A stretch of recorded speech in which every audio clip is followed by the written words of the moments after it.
last week's video at all? It went to my spam. Okay, so we went to your spam. Okay, cool, cool, cool.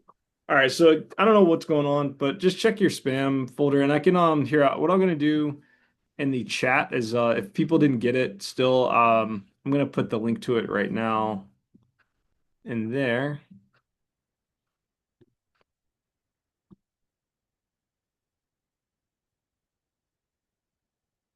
Okay. So if you check in the chat, that's last week's video recording. Sorry, I don't know why my stuff keeps getting sent to spam. It's very frustrating, very annoying, but it's happening. I don't know what to do, but just check your spam. And let's see. I'm gonna put in week two's PDF as well in the chat to download.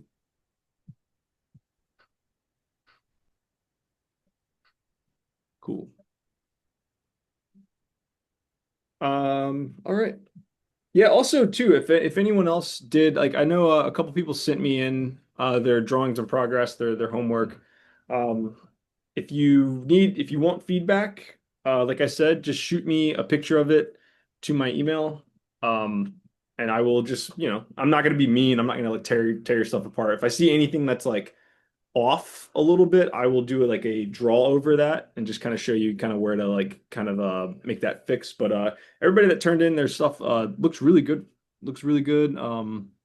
Not too many. I know Amy had a question about finding like the exact perspective, so I wanted to kind of touch on that just real quick. When you're trying to do things like find,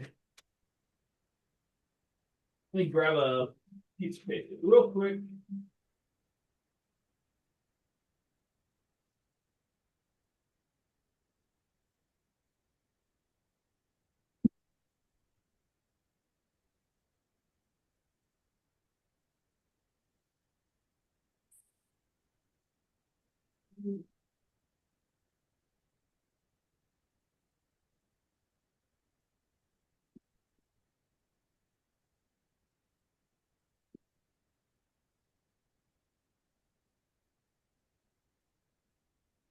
Okay. So finding the exact perspective on things, right? It's never don't get too hung up on that, right? Like it's not a bad place to be thinking, obviously. If you want things to look good, um, that's like the ultimate goal, right? But what we're just try to remember what we're doing here is we're looking at things like reference, right? Unless like you're really really trying to do a like a painting of this, right, this picture, right, unless you're trying to do like a complete one-to-one kind of ratio, it's always going to be off unless you literally put tracing paper over top of this and trace it. Like if you want things to be exactly how you're seeing them in your reference picture, don't waste time trying to draw it. At that point, just trace it, right? What you want to try to get into the headspace of is like looking at your reference pictures, right? And kind of taking elements out of your picture that you're like referencing and kind of making something new out of that, right? Or something that's kind of referencing what you're looking at, right? Um, don't try to get too caught up in trying to find out exactly where the horizon line is and things. Just like make that guess, right? Um, if you really want to, you can print out like what you're kind of referencing. And this is kind of what I was meaning by like let me get a like following like the lines, like the diagonal lines that you're seeing. You just kind of follow them back, right? And you'll eventually start to see them crisscrossing each other, kind of like that, right? Um, this is generally, again, right, where your horizon line is going to be.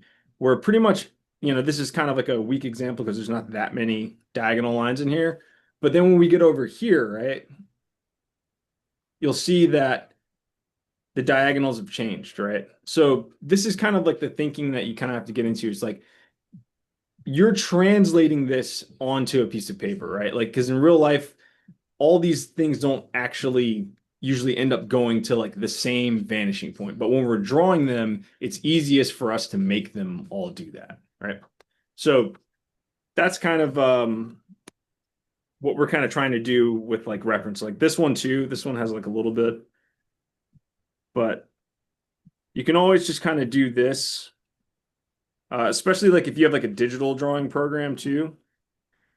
But if you even look here, right, like everything on this side goes to this crisscross, and then everything over here comes off a little bit to like the left of that, right? But if we were drawing this, it's just easiest to to pick a point here and just make all of these diagonal lines just go to that point. So does that make sense? Yes. Okay, cool, cool, cool. So when you're also drawing from a reference, like a Mhm. reference photo, don't camera lenses cause distortion in the actual angles too? Yes. Different cameras, different angles, different lenses. Those things can all cause this warping effect. And it's another thing that you can kind of that can trip you up, right? If especially if you're trying to do that like one-to-one thing. It's like if you're using like a wide lens, or if you're using like a, you know, I don't even know how, I mean, there's a billion different lenses, right? But like they're all going to do these weird effects. So that's why like you can kind of tell if someone's tracing photos, especially if they're tracing photos of people, right? There's going to always be these weird kind of foreshortening and distortions happening.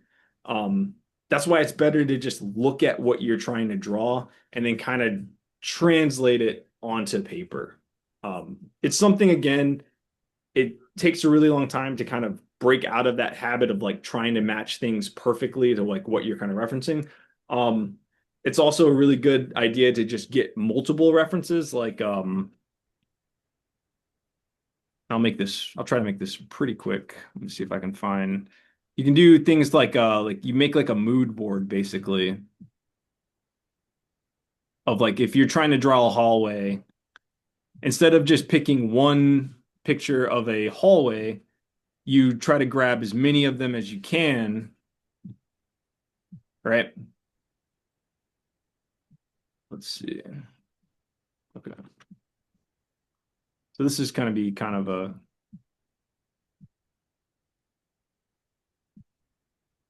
okay. So can everyone see this?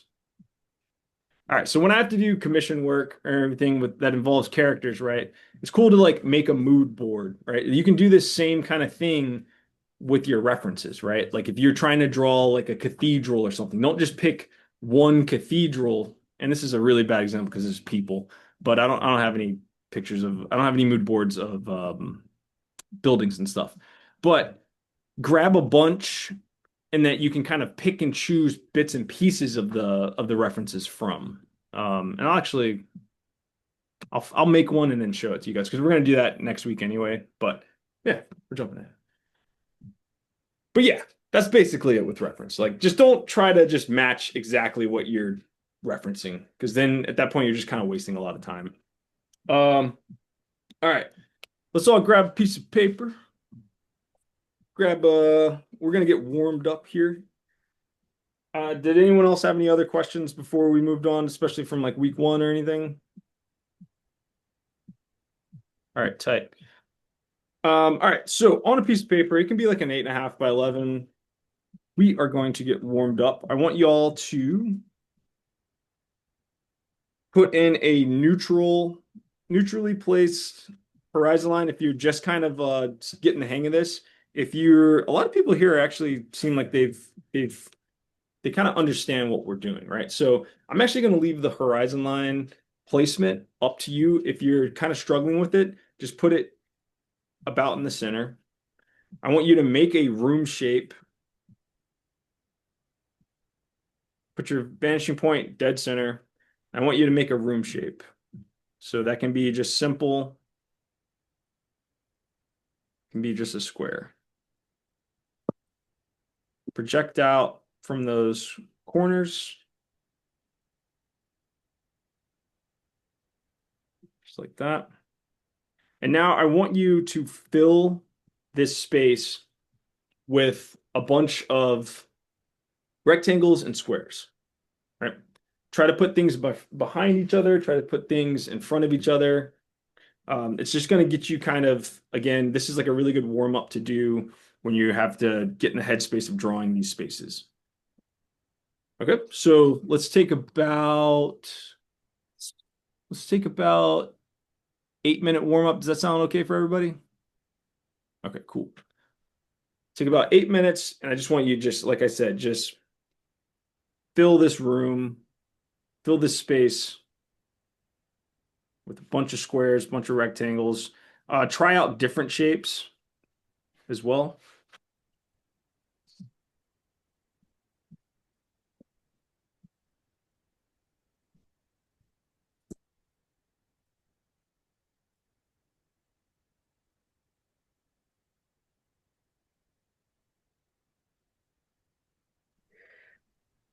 I don't know why Amy's picture is the only one I'm seeing right now. Oh, really? But when you talk, yours comes back. I guess I have to fix that in the viewing. Oh, okay. I got what it is. You just need to pin it with the 3 dots in the I did, but corner. I also have speaker view on. That's the problem. Got it. So Cool. should we make the that's what you're doing now. I was gonna say before I do the shapes, don't I need some grids or no? You can make grids if you want, but it's kind of take up most of that 8 minutes. So just Well, just get in there and just like drop some shapes in. okay. Yeah. If you want to make a really quick one, you totally can. Just like,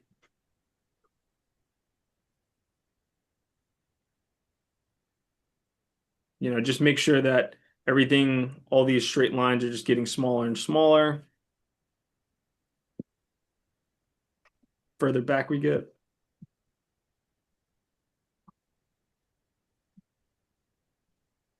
But just mostly just focus on just kind of warming up.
We've got about 4 minutes left.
Will you do a parallelogram so I can watch you?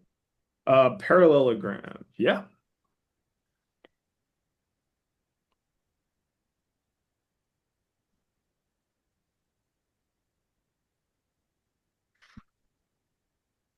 So I basically just come up here. Right. Whichever one of these diagonals for stuff like this, whichever one you make first, just make sure you're still adhering to that rule, right? Like this one's the same over here.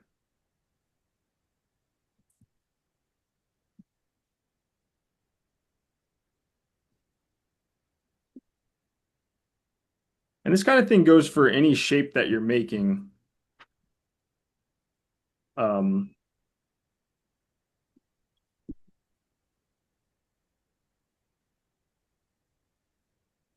as long as it's got corners, you can give it depth.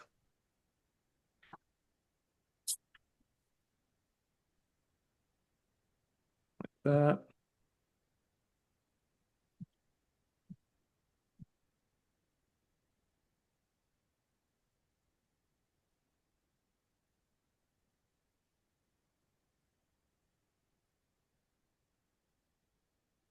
So as long as this has corners, like, and I want y'all to try this out too, right? As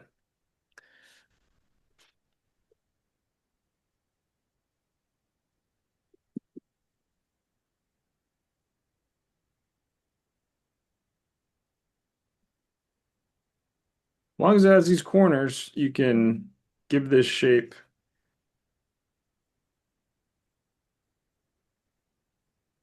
depth.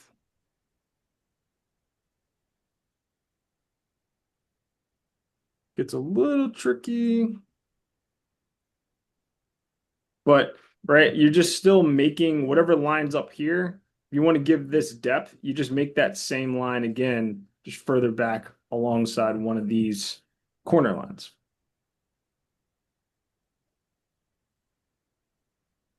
Sometimes you get lucky. You don't have to, all you have to do is just do a simple line like that.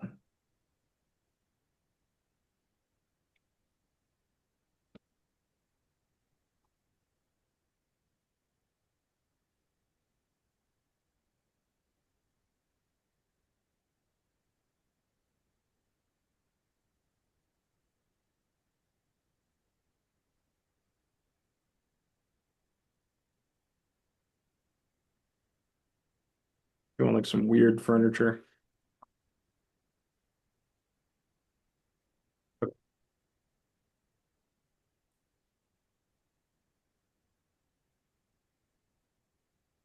Type. Okay, so that's let's try that actually for a second. Give yourself some room on this drawing, and then we'll jump into today's lesson, right? Um, kind of like to show this again, right? Like you can make whatever weird shape you want, especially in like 1 point perspective. Um, the rule that I kind of was meaning was like if I'm making a diagonal line up here, like let's say I'm just going to make like a weird, like, I don't know, like a lightning bolt type thing, like a structure or whatever, right? The easiest thing to kind of do is just like whatever diagonal line you make up here, just make sure that the one that's kind of corresponding with it is running diagonally like that as well. Same here, same here. Then with these guys, you're just doing the same thing, right? I start with like that sketch of that, and then you can clean that up, obviously, with a ruler. But if you're doing it freehand, right, just like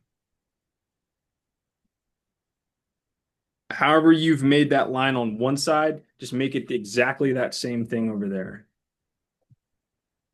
Now, this one might be a little bit weird when we start connecting the corners to kind of give it its depth.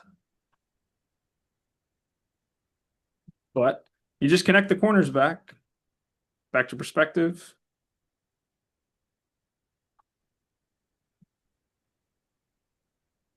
Some of these you don't really have to do, but it kind of helps. This is, this is kind of what we did last week when we were drawing through.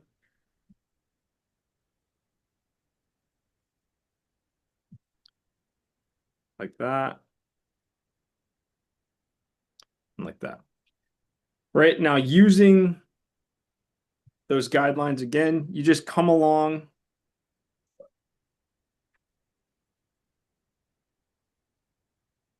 And you're just rebuilding that front face of that shape again.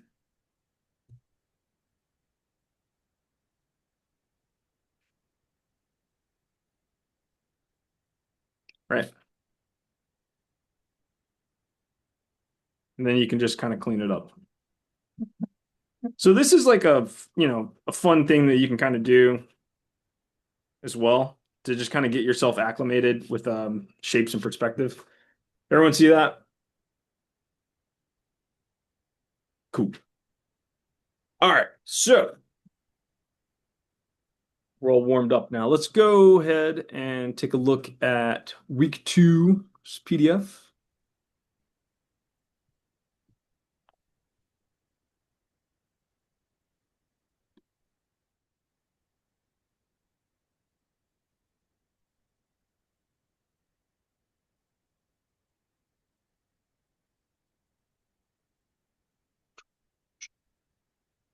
Okay, cool. So this week we're going to be, last week I kind of had y'all making shapes, right? Putting them like kind of like breaking down the simple shapes that you were seeing and things like this, right? But did anyone kind of get tripped up when we got to like the benches and stuff, right? Like, so the reason why I had you kind of just start with just super basic shapes first is to show you that you can kind of do that with everything that you're doing, right? It's better and it's easier on your brain to just start with a super duper simple shape like a rectangle for something that's rectangular, right? For this chair down here, right? Me personally, I would put this inside of a square, right? The easiest one is something that's already like a square shape, like a picture frame. A picture frame is already like a rectangle, right? This couch, try to like envision this couch first as a gigantic rectangle. And then what you're essentially doing is you're building out this complex form inside of that shape that you've made. So what that looks like, let's start with the refrigerator. Okay. So I'm just going to do it first just to kind of explain it, and then we'll all walk through it together. But essentially,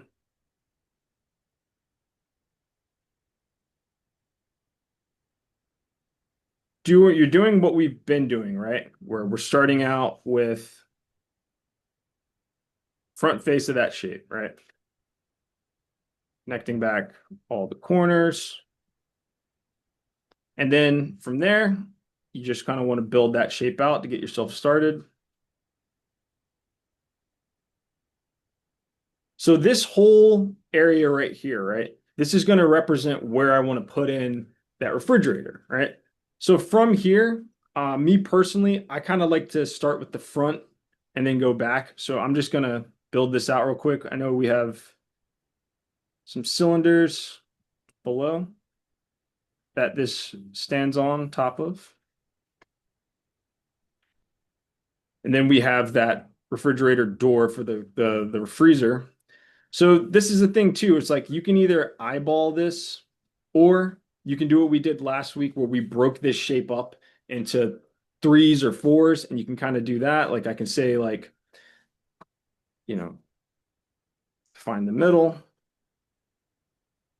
connect the corners to get this broken up into 3s.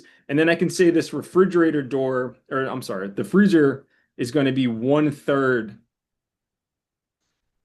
widthwise of this entire refrigerator, right? You can do that.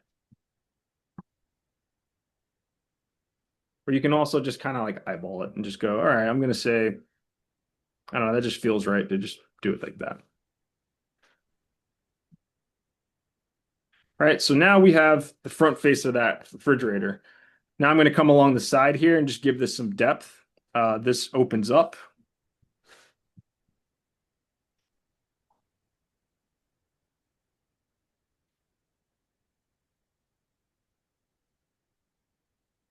So got that other leg that it's standing on back here. Just like that. And double up that line. So it looks like that, right? And so let me just clean this up. This is a lot easier to do rather than getting to this point in your drawing. You try to draw out this whole refrigerator. You don't like either A, where it's placed, or you're kind of struggling drawing this form before that you've never really drawn.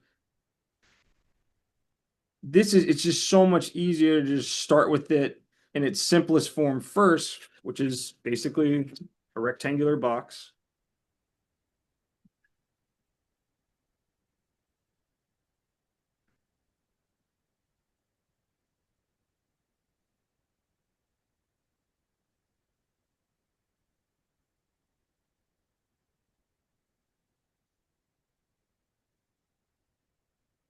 Like so.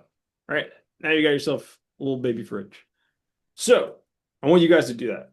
All right. Give yourself on a blank piece of paper. It can be off to the side of this one, but I want you to start with making a little refrigerator just based off of the reference that we've got here. If you notice in ours, on all these references, they are technically in 2-point, but I want you to do it in just 1-point. The easiest way to kind of do that is give yourself a tiny grid. So say this is like my drawing area, right?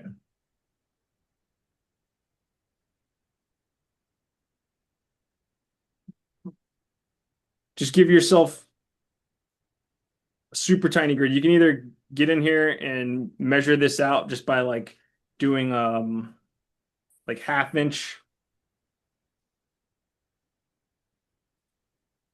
But this will make sure that all of your horizontal lines and all of your vertical lines are all good to go. Put your horizon line just kind of dead center of this. And then come along your grid and draw in that front face of this rectangle.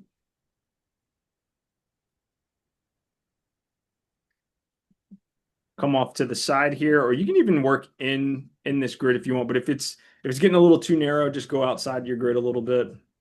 Give yourself that vanishing point.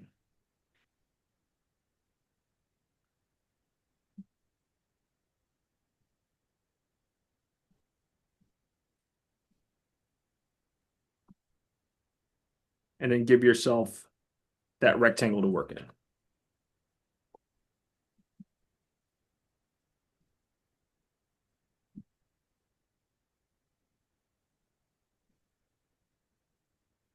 So everybody think they can make this in like about like 10 minutes? Is that cool? Or you guys on like 5 minutes?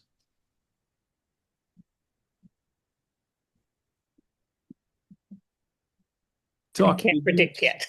Okay. Let's say 8. How about 8? Does that sound cool? All right, I got a couple of heads shaking. You guys are so shy today. What are you all being shy? It's cool. I didn't really understand why you had to do all those grid lines. Can't I just have a horizon line and a vanishing point? You totally can, but if you're looking at the reference, you might be tempted to be doing this, Well, I like can't see. tilting it like it is in the reference, Oh, okay. because all of these references are in 2-point perspective. Gotcha. But this if you do that little grid, it just keeps you thinking in 1-point perspective. I had to start the washing and it's Thank you. All right, I'm gonna start the timer for 8 minutes. In that 8 minutes, just try to get it penciled. If you're fast and you're kind of understanding it, you can totally pencil and ink it. And for the video folks out there, I will do it again with you. But keep drawing.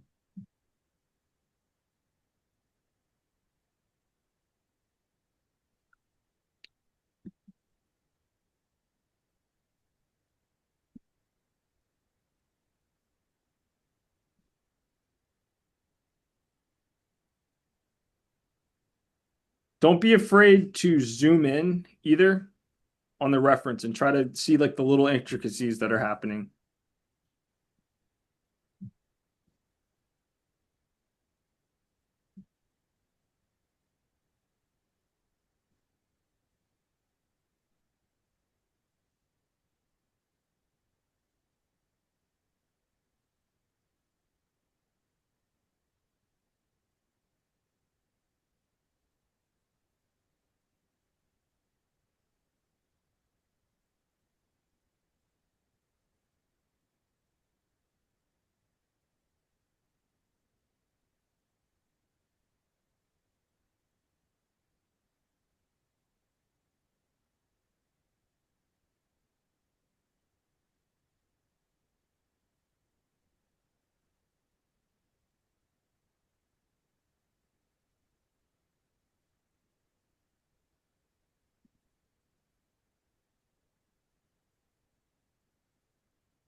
Okay, got about 3 minutes left.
About a minute, 33 seconds left.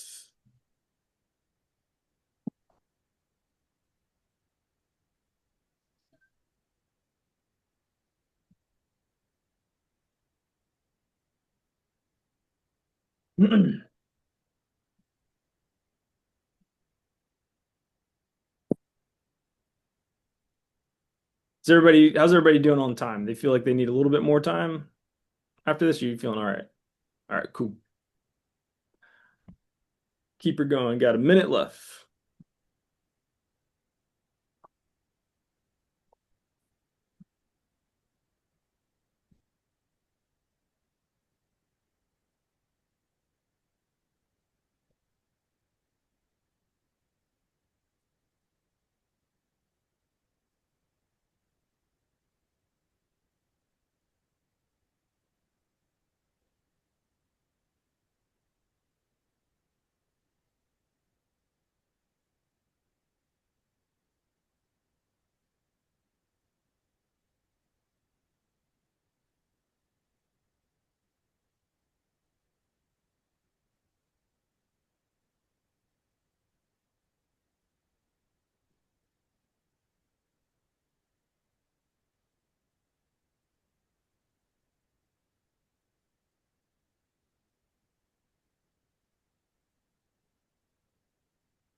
All right. Cool. So, how did everybody do? Okay. Cool. So, that's the reason why I have you start with those. I hope, there's always a method to why you're doing things. Let's move on to any questions with that real quick. Okay, cool. Also, a real thing I wanted to show you is another good reason for why you start with that shape first. You can use the bottom of this shape for like your shading, basically. So like the shading that would be underneath this, the shadow, it's just a square. So you can use that square that you've already kind of started, you've already kind of started this square back here from the start of your shape.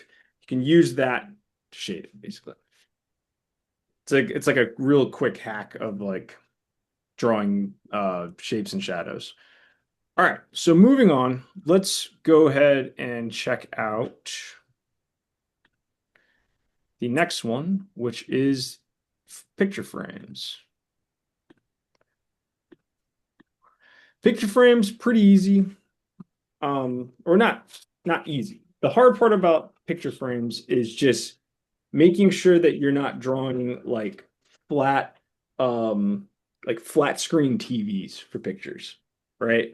What happens a lot of times when you're kind of first starting out, you want to make everything really wide, but try to break that habit pretty, like you'll see this a lot, right? Like that's way too wide for a picture frame. Like picture frame, especially in perspective, it's going to get squatter, right? Especially when things are in perspective, it's very tempting to just make them very wide, but always try to just squish things a little bit, right? Because what you're looking at, right? This is basically like picture frame, right? But when we're turning it, and now this is like on a wall, right? Like look how much of that width goes away. That's what you're trying to communicate when you're drawing that kind of thing. So that's why if even this piece of paper, right? 11 by 17 piece of paper. I'm going to zoom all the way out. Right? We start to turn it. You start to lose, even this piece of paper starts to get a little bit shorter. It's very close to the camera and it's not helping this illusion at all. But try this book, right? See how much shorter that book gets once it's in perspective? That's what you're trying to kind of account for. Even like book long ways, it's losing like half of its width, right? So on that separate side of that piece of paper, let's get some frame practice in. Give yourself, just a drawing space, a neutral horizon line in that drawing space. We're going to put a couple things on the wall here. So you can do what I'm kind of doing, which is like, we mostly just need this wall to draw on.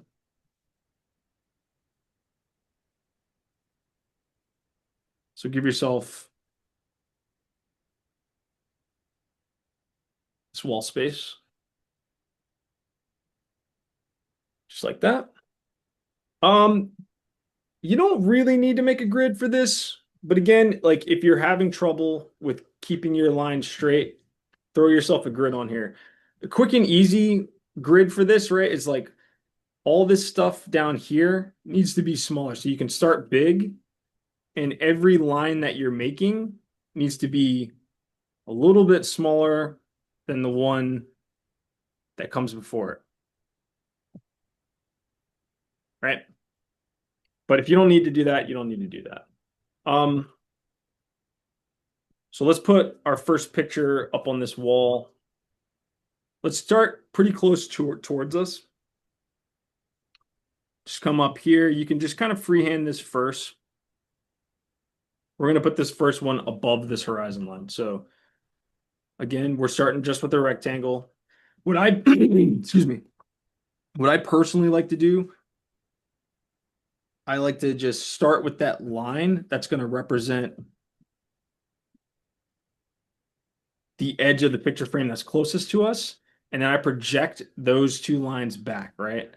This kind of doing this method can kind of help you mitigate drawing too long. Like if I start here, that's basically like a flat screen TV, right? But having these lines here kind of helps you just be like, okay, let's try it here. Right? Or let's try it even if I did it like right there, that's like way too skinny, right? I'm going to come back to about right here. Okay. And kind of darken that up. Even that, as you can see though, right? Even this kind of feels a little stretched, right? Does everybody kind of agree this is kind of getting a little bit stretched, right? That's happening to you. That means you just got to make an adjustment. Get used to that. Like this is like the biggest part of perspective is just like making some marks and erasing. Like stuff is just always going to be just a tiny bit off, but like you got to get into that headspace of just being like, okay, it looks off, it's off, fix it, right? Now that feels way better, right? Okay. So from there, right? For picture frames that aren't just like flat on the wall, like you can kind of get away with doing this, just keeping it kind of flat on the wall. But if you really want it to have that depth of something that's kind of popping off the wall, again, right? You're just building out that shape. So I'm going to come down here. I'm going to start with that front side of that shape, that like a squash kind of cube that we're doing here. Bring that up. I'm going to kind of do the same method again. Like once I have that width that I want, I'm going to then reconnect back to my vanishing point from there. Like that. And now it's tempting to just come down here and then just do this because you already have that line there, right? But this line back here, this represents like the depth from this. Now you got to make the depth from this line, right? So all you got to do, just bring a horizontal line out from here and you stop once it touches this top diagonal line. Down here, mine's pretty close to the vanishing point. So these are just going to kind of mesh to each other. You're not really going to be able to see like the bottom of this picture frame, but I'm just going to bring out a line that's kind of matching the same length that I did up here, right? And then just drop down a vertical line. So you should have that. Are the bottoms of those skinny rectangles lining up with the horizon line or the line to the vanishing point? Mine is really close to my horizon line. And so when that happens, you're really not going to be able to see too much of the bottom of it. Got it. Like you see up here how you can kind of, if we were to draw through this shape, you can see much more of the top, like the bottom of this area. Can't see it the closer you get to your horizon line. But if you can see yours, if you drew yours a little bit higher and you can see it, try to still connect it back to your vanishing point just so you can have that line as a good reference. Okay. So everybody got that so far though? Cool. You should just have like a cube sticking off a wall, basically. Okay. So from there, right, we want to build out that like frame. This again, you don't really have to think too hard, right? Let's go back to the reference really quick. If we take a look, right, you can kind of see that the frames come together, right? They're two like kind of pieces of a parallelogram, right? Coming together. That kind of gives it that like little this little side piece right here, right? And then there's like a square inside of this. That's our picture, right? So that's kind of what we're going for. So to get that, there's two methods you can do. You can do the X method. Connect the corners, right? And then from there, you just come along these corners and you just build out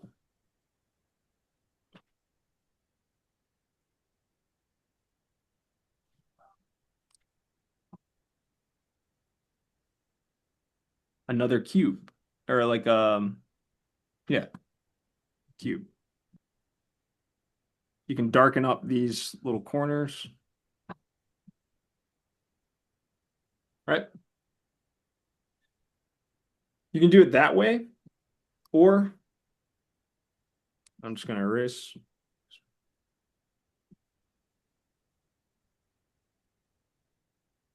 Feel free to totally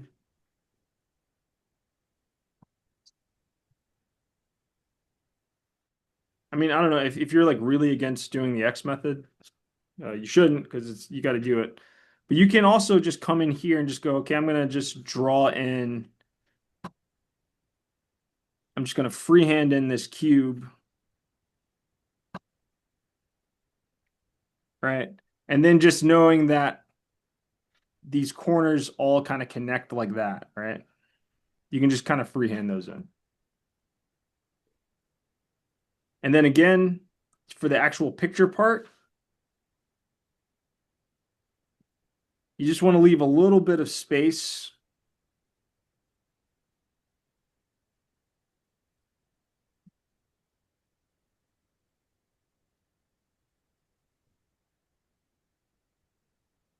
And then just draw in another cube, right? You see what I'm saying? It's like a lot of repeating patterns, right? It's like a cube inside of a cube inside of another cube, or a rectangle that's inside of a smaller rectangle, inside of another rectangle, right? Same thing, like, you know, you're going to do the same kind of approach for like TVs, computer screens. Like you're literally just drawing that same shape, just smaller and smaller and smaller inside of it. Cool. So go ahead and do that. I'll give you guys about everybody want like you think you can make a picture frame on a wall in like 8 minutes again, or I'm gonna say 8 minutes. I'm gonna say 5 minutes. Let's do five. Up against 7.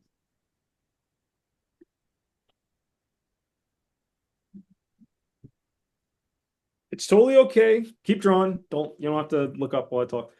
But it's totally okay if yours is a little bit too wide, if it's a little wonky, right? Just understanding that you're just building that shape and giving it this 3D life. And then you're trying to drawing that same shape, but smaller inside of that shape is all you kind of really need to be taking away from this. And you just got to practice it.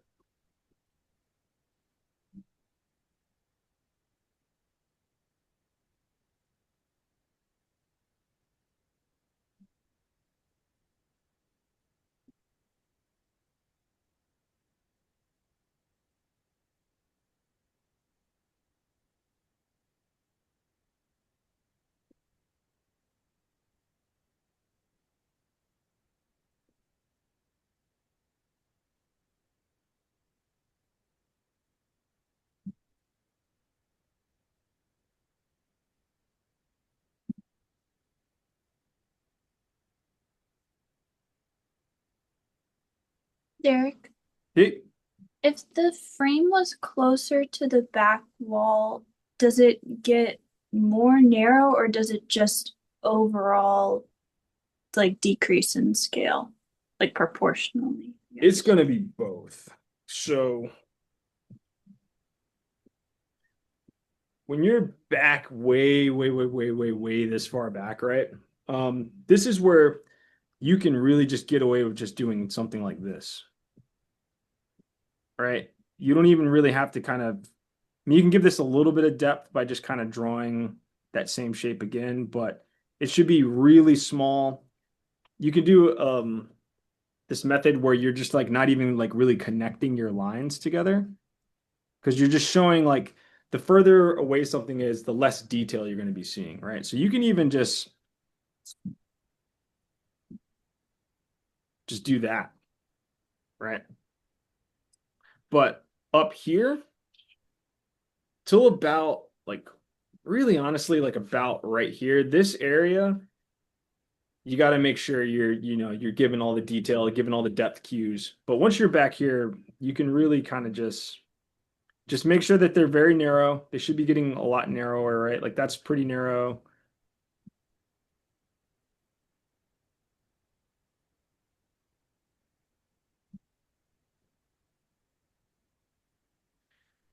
Way more narrower back here and squeeze back here. Okay, thanks. Yep.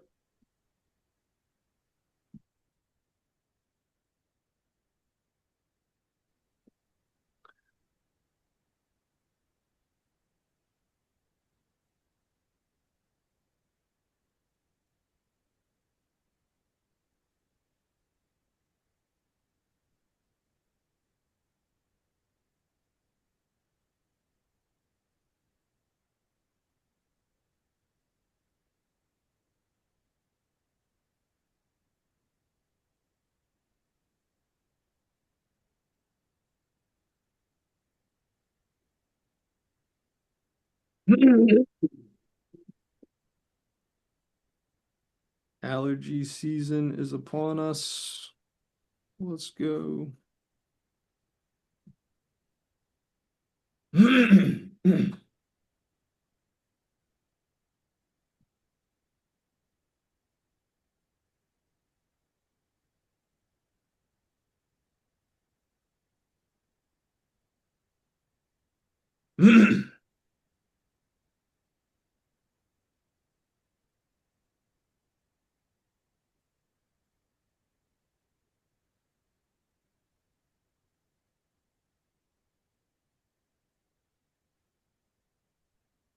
About 44 seconds left.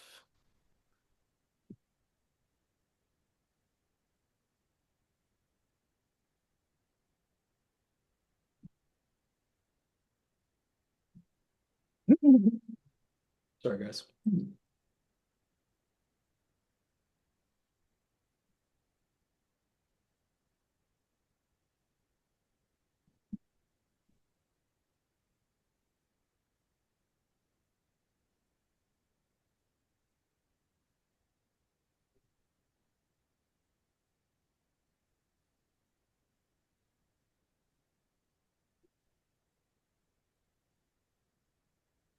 All right. Cool. All right. So one other thing. Anybody got any questions by the way? Oh, cool. Anyone want to show off their frames and refrigerators? No? All right. Cool. So next one we're going to do real quick is I don't have any more room on this piece of paper, so sofas, chairs, things like that, right?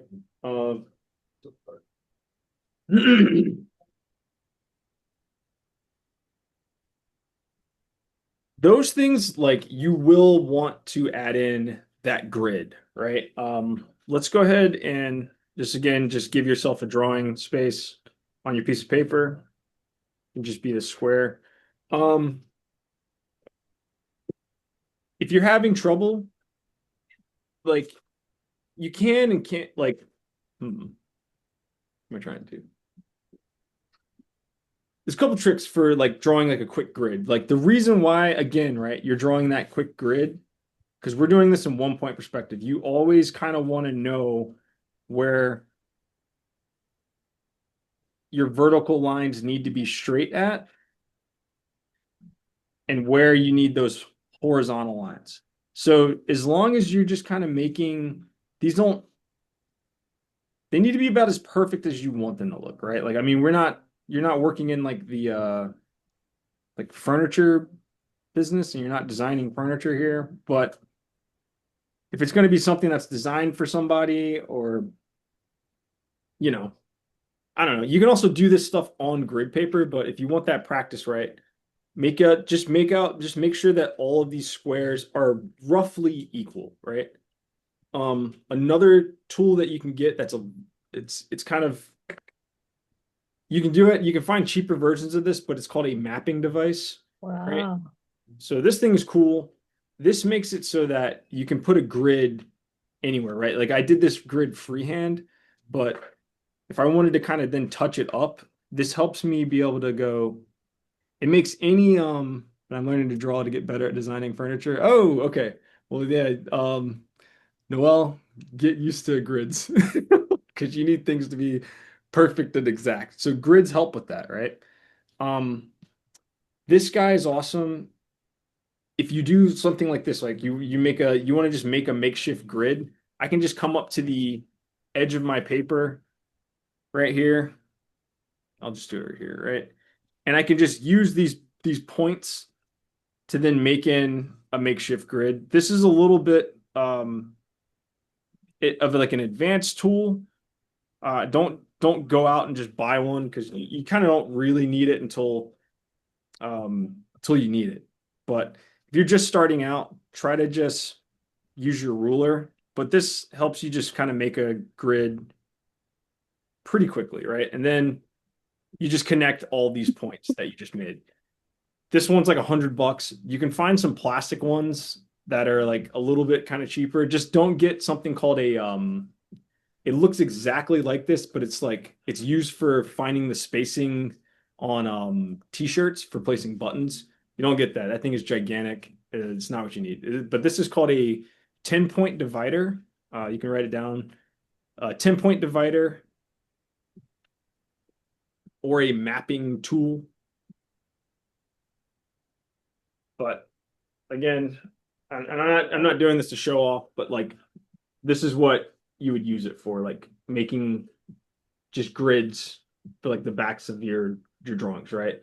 Again, you don't need it till you need it. So like don't feel like you need to go out and spend $100 on a mapping tool. You don't need to do that. You can still do this. All right, so let's build out Everyone did, is everybody, while I was yapping, did you guys make a grid real quick? Not yet. Okay. The grid goes to the top and bottom of the page, and then it would just get cut off by the vanishing point lines, right? Yeah. Just like whatever you're drawing like on a 5x7 pad, just go from the top and the bottom, just make a bunch of just straight lines one way. Keep them like roughly evenly spaced, or you can get out the ruler and measure it. Just don't really get out the ruler for now, because we're kind of on the roll. I don't want you guys to get caught up with measuring stuff. And then, but if it's quicker, you can totally do it. I know I'm giving you 50 different directions. Sorry, guys. My brain's on fire today. But just rule out some even lines. And then let me get some thumbs up when y'all are right here.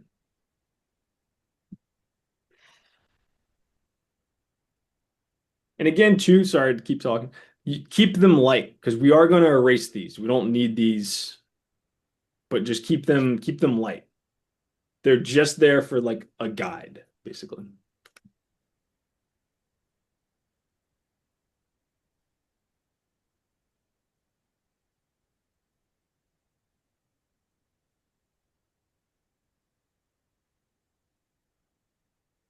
I think I saw thumbs up from Kelly. Cool, cool, cool. Alexis.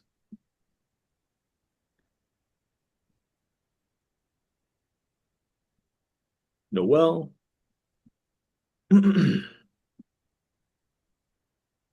Okay. Awesome, awesome.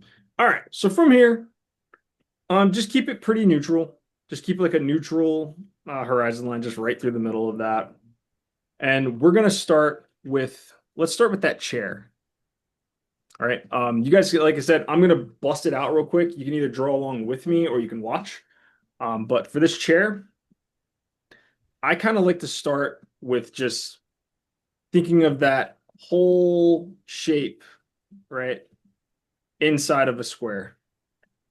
Right? It's like short enough to not need to be a rectangle. Then from there, I'm going to put my vanishing point. My vanishing point is going to be a little bit further away, like off the page. But if it helps, I'll just keep it in page. Just connect those corners. You know the drill. Just like that. I'm personally going to start at the front of this, and then we're going to work my way back to kind of figure it out. But if you want, you can kind of roughly be like, okay, my chair is going to be about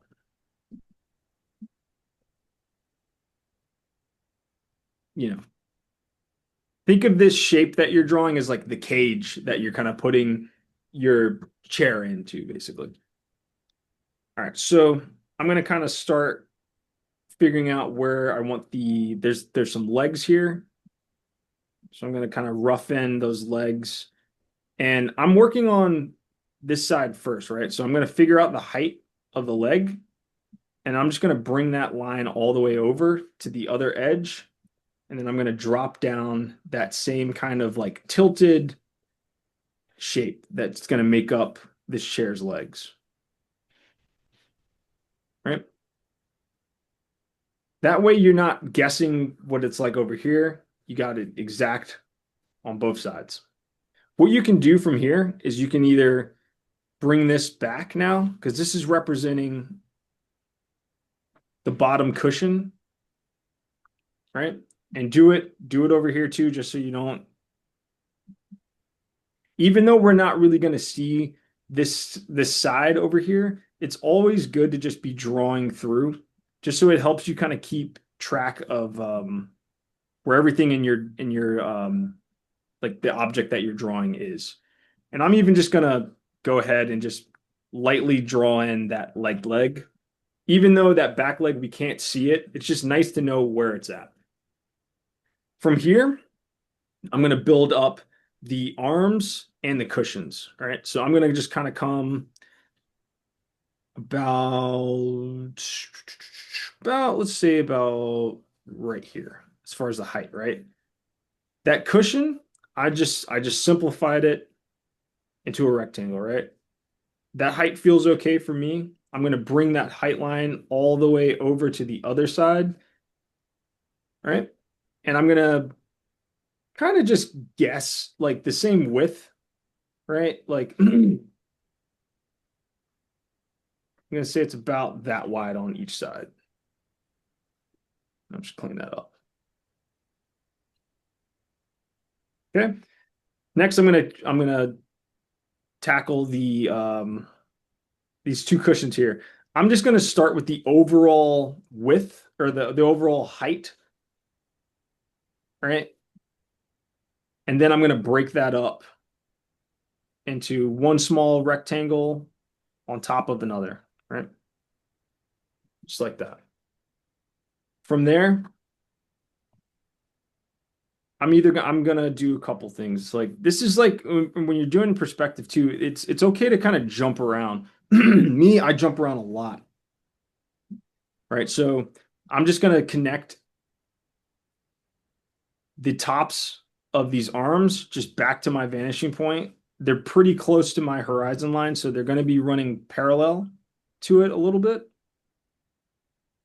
If that's not happening for you, it might mean that yours is lower or yours is higher, but it's okay. Just connect them back. And I just run that line all the way to like the back of my chair.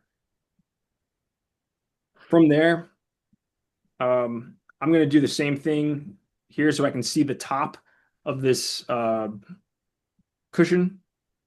So I'm going to connect from this corner here back to my vanishing point.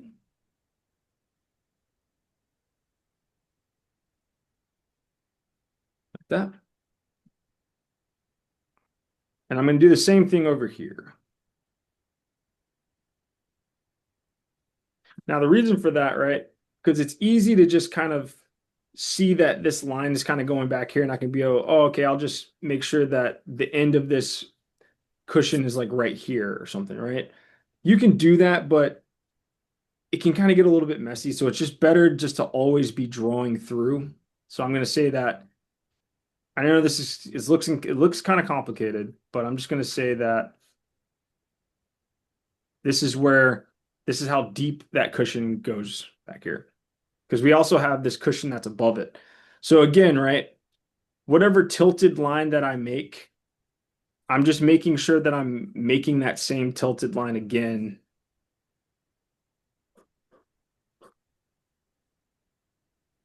On the other side, right?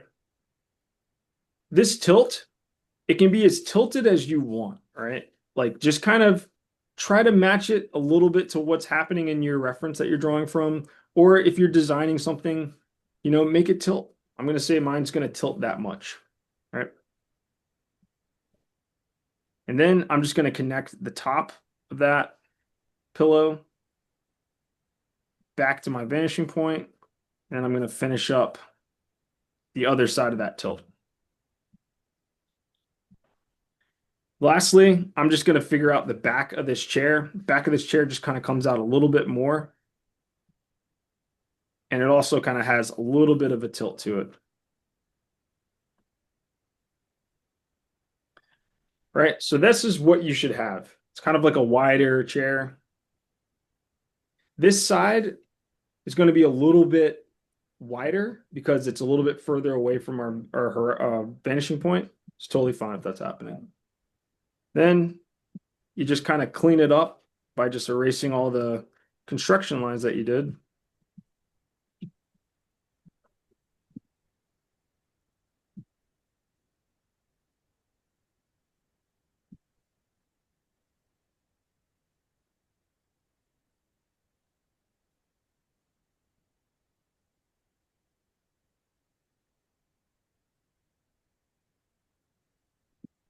You should have chair.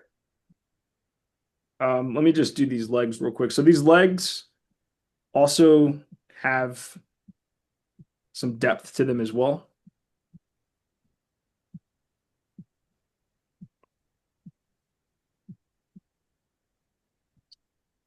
So you just want to get that second line Woo. And also use a ruler. I don't know why I'm not using a ruler right now. I'm making this way harder than it needs to be. But once you have that initial sketch kind of down, you can kind of come over this and use a ruler. But this is what it should look like, right? And remember when I said earlier that, where are you guys at? Remember I said earlier that we start our object in this kind of cube-like cage, right? Reason for that is because now we can use the bottom of that shape to just throw in that shading, right? Because this is indoors, it's most likely lit from above by a light. So you can just use that bottom there for that. Cool. Everybody see that? Tight. All right. Off you go. Draw. If you haven't been drawing along this whole time, it's okay. Start drawing a chair. Was everybody drawing along or was everybody just kind of mostly watching? I was trying. Okay. Trying. All right, tight. I'll give you guys want like 8 minutes? All right, tight. I'm gonna put a timer on for 8 minutes, and then if people want more time, I will give it to you. Cool.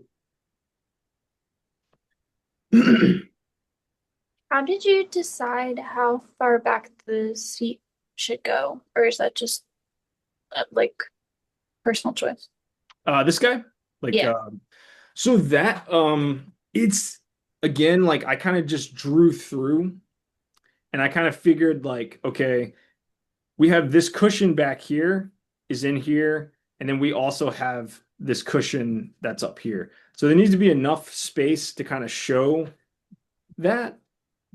Like I don't, if I have this cushion way back here, then it's like, how is this cushion here going to sit on top of that? So you kind of have to like do both pieces at the same time Yeah. find the point. Okay. Yeah. Just play around with that. Like kind of thinking about again, like where they might meet. Um, I really wish there was like a simpler way to like say that. Because it sounds hoity-toity, right? But like it's like a lot of just throwing in that line and then immediately going to like the shape that's like connected next to it. Try to also think about that shape too. And if it looks okay, then it's like, all right, cool. I feel comfortable with that. Then just kind of keep going to the next shape.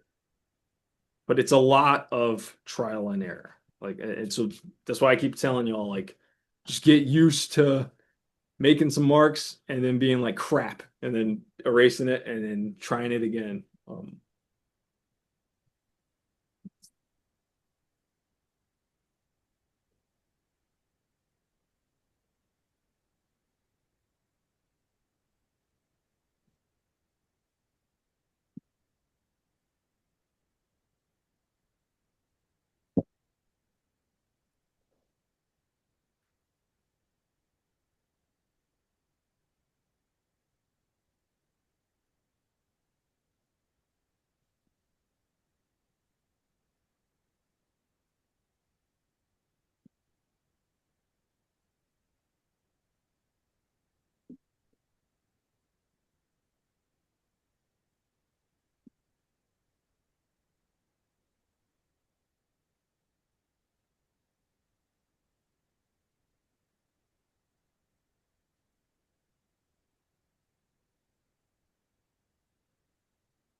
About 5 minutes left, y'all.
Keep drawing, about a minute and 20 seconds left.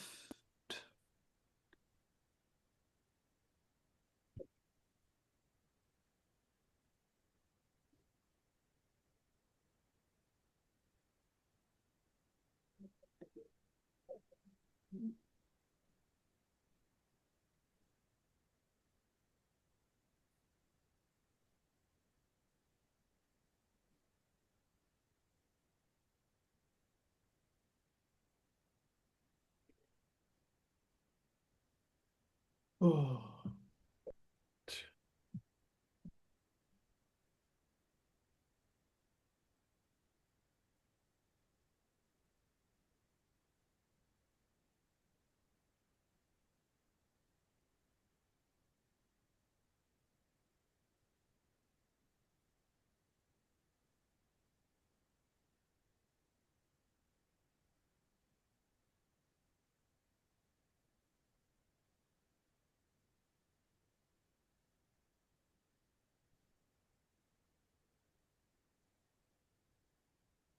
And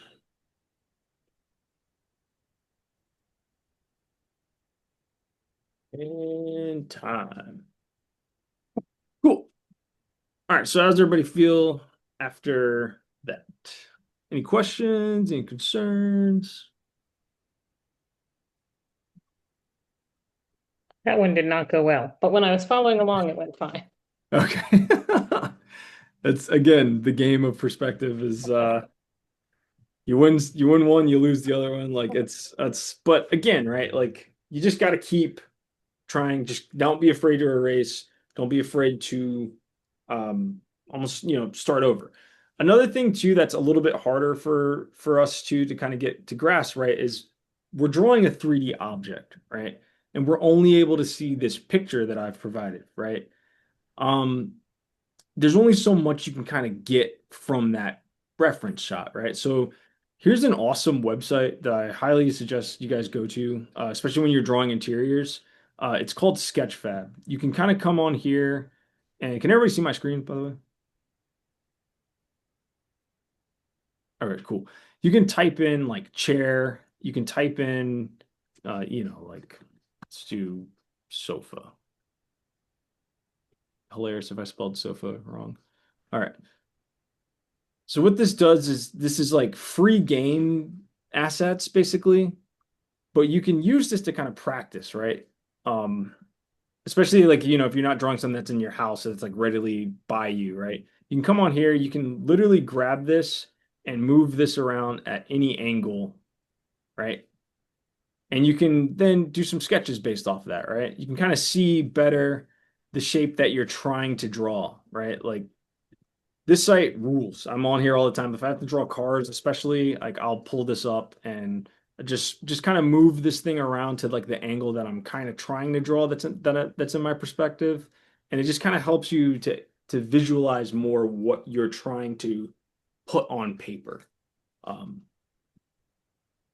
so let me give you guys that in the chat. Boom. All right. So that's in the chat. Just save that for you just so you can have it. All right, so what we're going to do for the last 30 minutes of class, right? And basically that method that I kind of showed you, that goes for, drawing the sofa, drawing the laptop, right? There's one last thing. Was anybody struggling with drawing a bookshelf?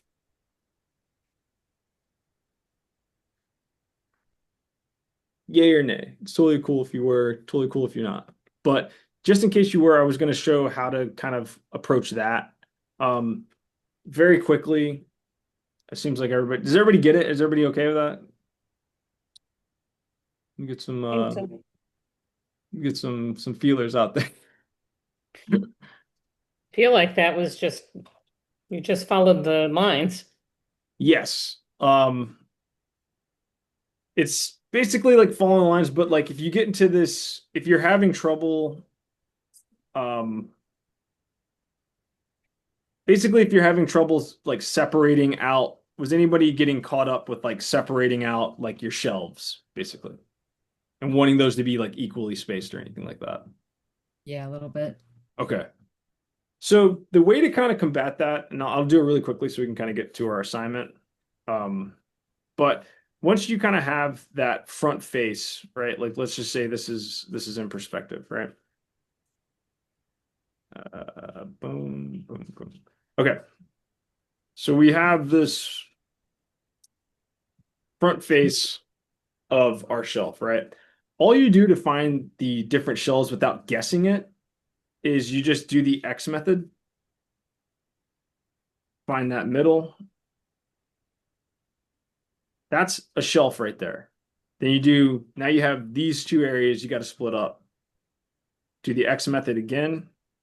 Down here, where they crisscross at. That's another shelf. This is your bottom. And then come up here, do the X method again. Where they crisscross at, connect that back to your vanishing point. Just like that. So that gives you, and you can kind of keep doing that. If you need more shelves,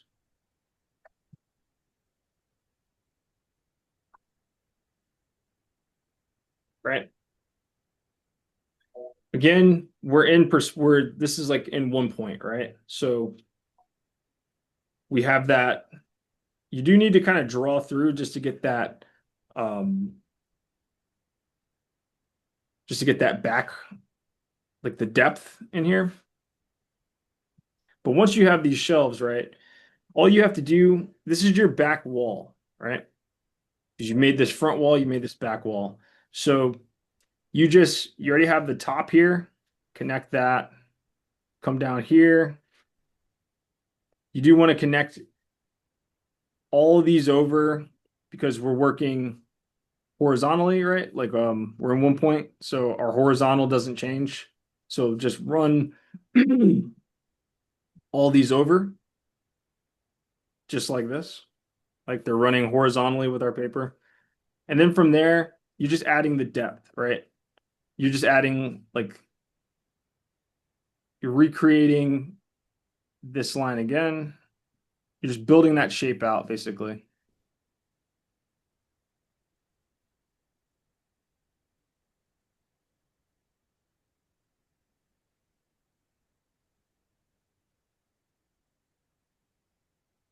By doing what's called like doubling up these lines.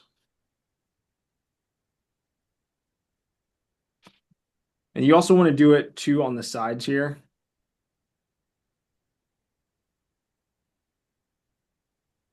I'm kind of drawing this pretty rough, but we're getting kind of close to the end, and I wanted y'all to get y'all's assignment started. But when we're looking at something like a shelf unit like this, oh my God, I can't talk. A bookshelf. You're basically drawing this first, right? Like look at any shelf, any bookshelf in your house.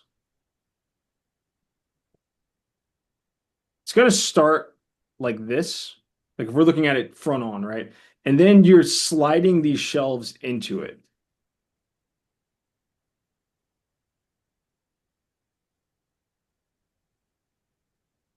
Right? So that front face needs to look like this. And then all of these, like, so like all of this is one shape going around it. And again, it's just a smaller version of this rectangle that we've already made. All right. Everybody see that? Cool. So if you have to attack, let me send you guys.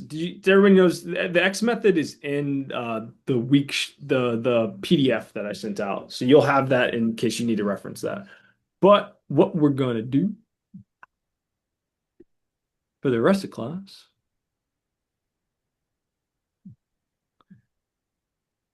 is I want y'all to draw. Let's do this room right here. We'll do room 2. It's a little bit simpler, but actually I'll leave it up to you guys because everybody here seems pretty like they're not no one seems like an amateur here. So I leave it up to y'all to decide which one of these rooms you want to work up. I want y'all to do it on an 8.5 by 11 piece of paper. And I do want y'all to get this drawing done because I would like you guys to ink at some point. So using all the methods that we kind of discussed today, right? About how to break complex things down first into simple shapes and then work out the detail. I want y'all to take that same approach on these 2 drawings right here.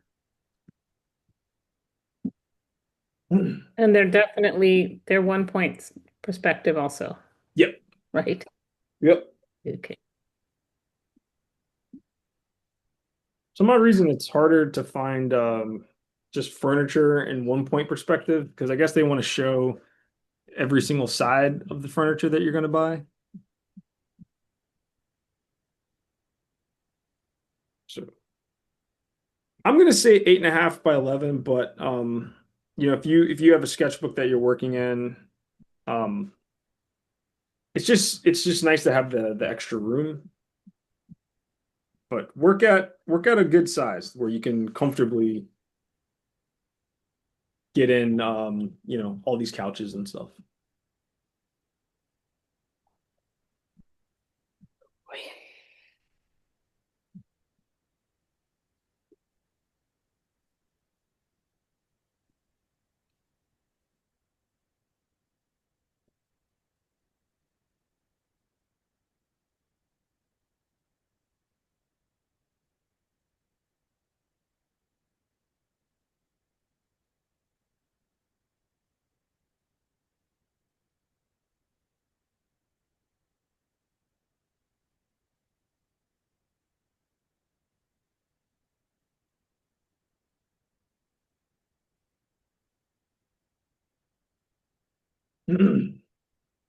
I'll be right back. I need to grab some more water.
Okay, cool.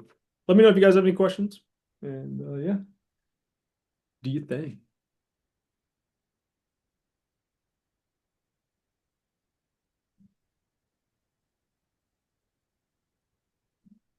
So I have a question. It's not really about this Mhm. assignment, but I was trying to draw like circular rugs or like clocks, and I was struggling with foreshortening circles. Oh yeah. And I was wondering if you could like demonstrate how you do that, or if you have like a strategy for doing that. Yeah, totally. So ellipses and circles are pain in the butt to draw. Um, there just are. There's a couple different ways that you can kind of tackle them, right? So, not to sound like a broken record, but let's say I have to draw like a circular clock on a wall. Again, you want to start with putting that circle in a shape first. So it's easiest to kind of do it with a square. You can also you can also just kind of freehand them too, because a lot of times, like especially when we're in perspective, like if we're not in perspective, we're looking dead on at a circle. That's what it's going to end up looking like. But as soon as we start to put this thing in any type of perspective, it's going to start to become an ellipse like that.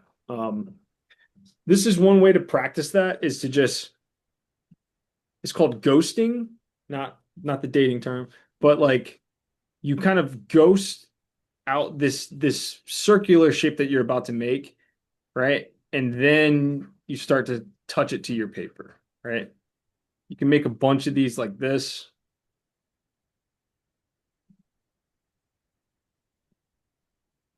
Like kind of like all over a paper to kind of get used to like that shape. But we're like working again. This is like another method that you can do is once you have like your square, you want to find the middle by doing the X method. And then you want to basically break it up into a bunch of squares like that, right? Then what you do is again, you kind of come in here and you just kind of sketch out a circle shape that's in here. And you want to just basically use this to be like your guideline for creating this circle. And it's going to take a couple tries. This side of this circle should be way skinnier, and this side of the circle should be fatter. What you're also kind of trying to do is you can go each cube at a time, right? But like you kind of want to you don't want to do your circle touching these edges, because what you're going to get is like this really weird, it's almost like an egg shape kind of deal. It just looks like almost like an eyeball, right? But if you're kind of using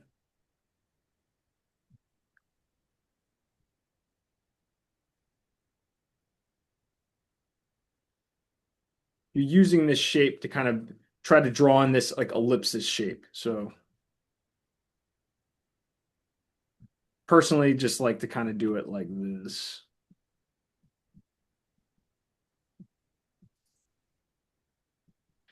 Right.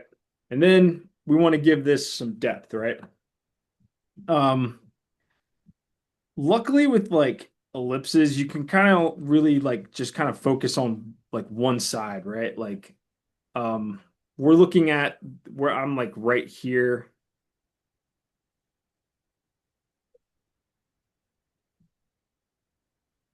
All right, I'm looking at this clock, right? So all I have to worry about is seeing this side of this clock. So again, I'm in 1 point perspective, so I know that all of my horizontal lines need to be running horizontally, right? So I'm going to add in the side of that clock, and I'm coming like to like the top of this ellipse and the bottom, and I'm just bringing over about how much of that depth that I want to show. And then you just kind of like recreate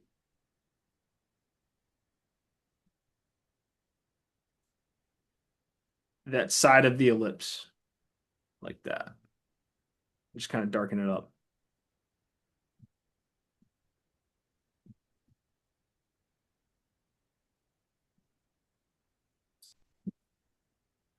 Right, and then to kind of get that depth again, you just recreate this ellipses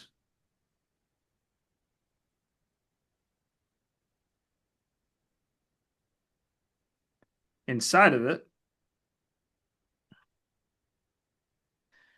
And then we're going to see a little, I mean, this is how like complicated these things are. You're going to see a little bit of depth over here now, right?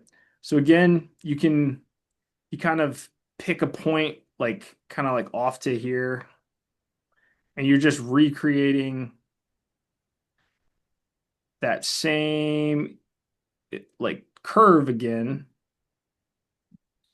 But now this time you're gonna, you're gonna shade this in like that. So it should look like this, kind of like a wheel almost, right?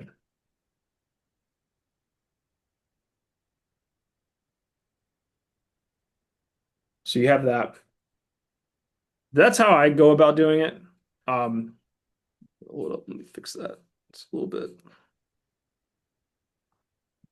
But a good way to practice is just getting a piece of paper and like kind of making this like circular motion with your hand, right? And then just letting it touch the paper, right?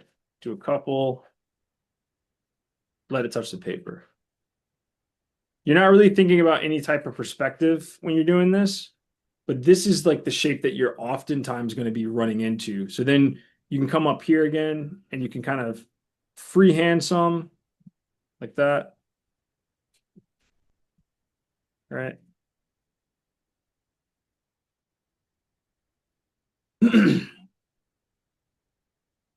But that's basically like drawing cylinders. Like I said, they are very tough to do, but they're a little bit easier, either just doing it kind of like that freehand method like that. And then once you're like, you're inside of, I'll do this one here.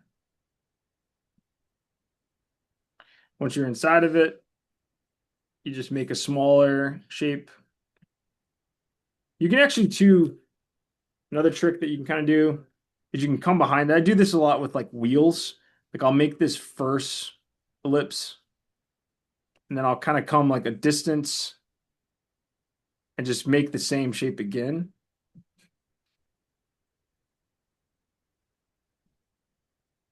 Off to the side of it. Again, though, like you got to practice it a lot. It's a pain in the butt doing cones and cylinders, but you just got to practice them. Like again on Sketchfab too.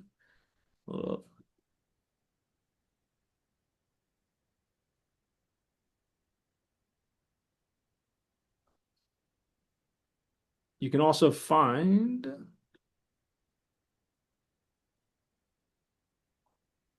a cylinder and draw from that too. And then you can move it around. Kind of see like how the circle moves in perspective.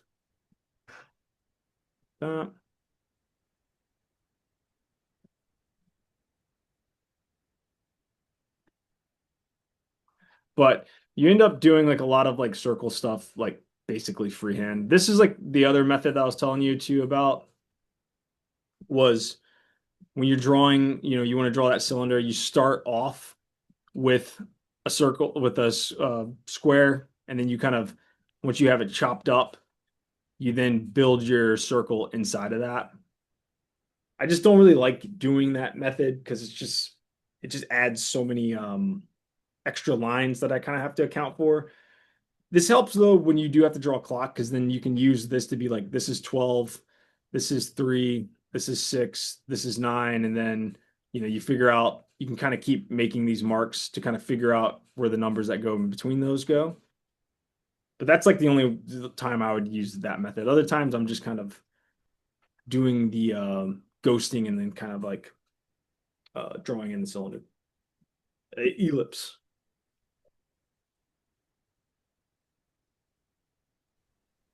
Where I hate- does the like inner depth part stop if it wasn't so like right in the middle of the horizon line? Like if the one you just drew was like more above or below the horizon line, how does that change the inside depth? Let's see. Or So does it not? like this guy up here. So let's see. So well, you can also get these things too, templates, but you have to match them to the template to the perspective. I bought a bunch of them. I find them to be useless. So maybe don't buy them. But okay, so cylinder is up here now, or ellipse is up here. Kind of ghosted in. To find that depth too, this is kind of why you'll run across this a lot where they tell you to draw cylinders, right? This also kind of helps you figure out the depth. So to figure out the depth, you now have the top and the bottom.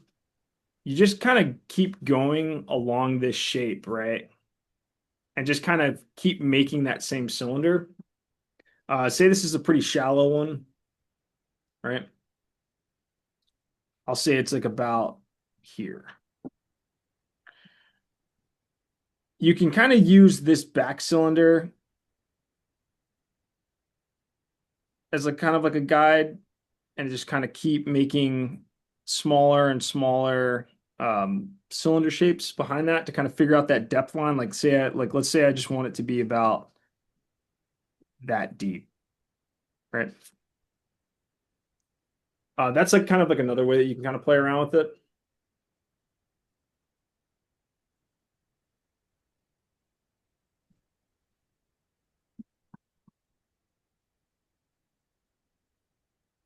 Trying to think what else. I just hate cylinders. I hate drawing them. I hate them so much. But you got to learn them because you're going to draw things like lamps. Lamps are just basically cylinders. But that's another good practice too, is making rings.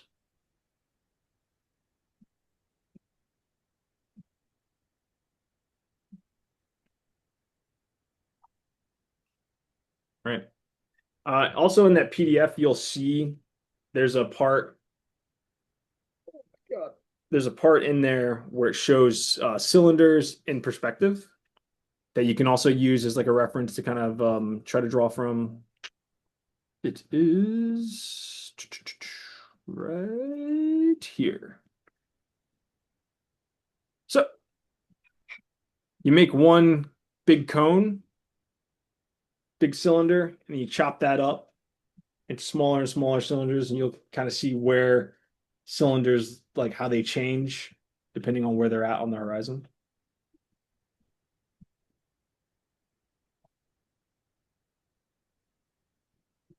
That help? Cool, cool, cool.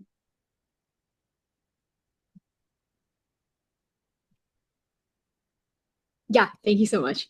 Okay. Just know that cylinders are the devil and try not to draw them as much as humanly possible. Hide them, hide a lamp behind something square in front of it. Like, yeah.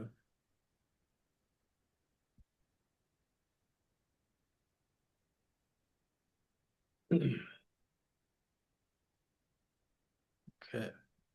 But yeah, like I said, for the assignment, get that drawing done. I want y'all to have at least penciled stuff so that I know like a couple people in here might use ink, but for everyone else, right? Like you can have this preliminary drawing to then do something over top of it. So you'd say you want to paint this room, you now have this drawing to be able to paint over it. Color pencil, whatever medium of choice, but get some drawings done and finish them. Yes.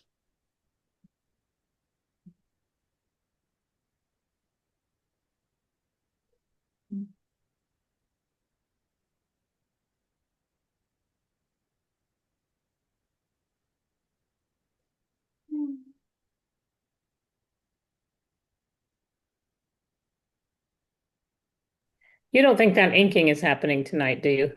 No, no, no, God, no. That's gonna be, you're gonna have the rest of the week to do. Because I still am working on that couch. Yeah. That'd be awesome if you got, if we were all that fast. Oh, that'd be awesome.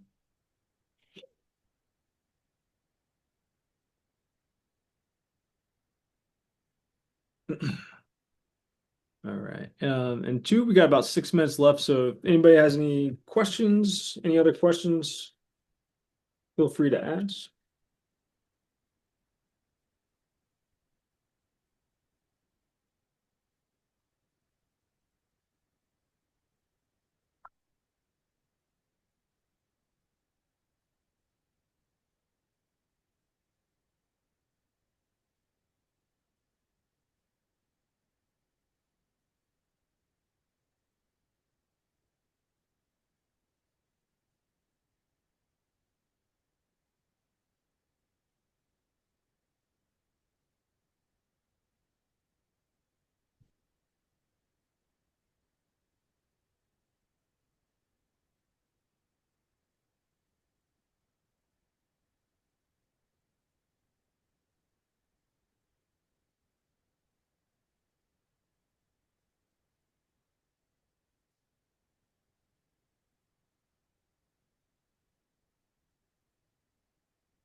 And don't forget your grids.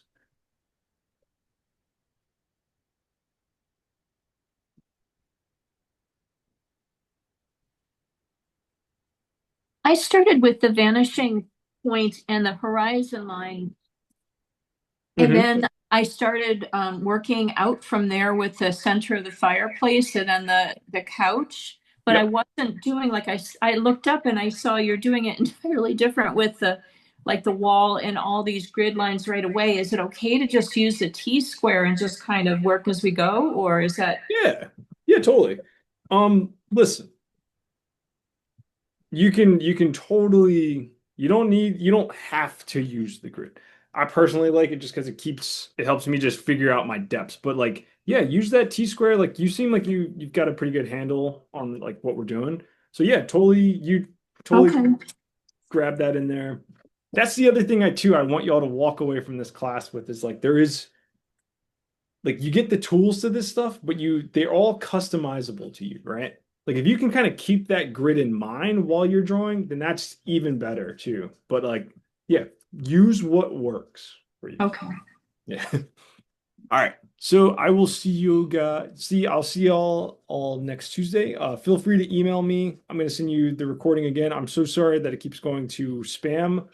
I will upload it to YouTube and I can send it that way, but it still might go to spam. So just check your spam folder to get the recap.